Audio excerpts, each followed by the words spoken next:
नोकरीसाठी सुंदरकांडच का? असा आपल्याला प्रश्न पडला असेल. अत्यंत दुर्मिळ, अत्यंत अवघड गोष्ट मिळवण्यासाठी आपण सुंदरकांड वाचू शकतो.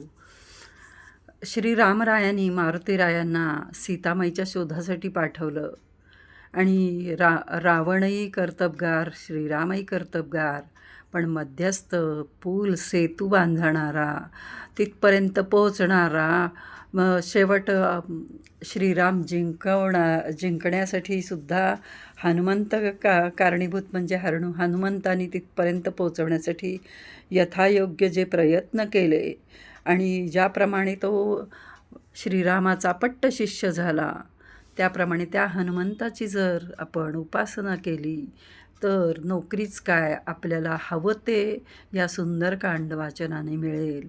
आणि यासाठीच आपण त्वरित नोकरीसाठी संकल्पपूर्वक आपण 2 जातकांसाठी आपण सुरू केलेलं आहे हे वाचन. आणि 5 दिवसामध्ये हे 250 पानं आपली वाचून होतात. रोज 50 पानांचं वाचन होतं. आणि नक्कीच त्या माझ्या जातकांना त्वरित नोकरी मिळणार आहे, निश्चित मिळणार आहे. मारुतीराय आहे, मारुतीराय जिथे तिथे काहीच कमी नाही. श्रीराम.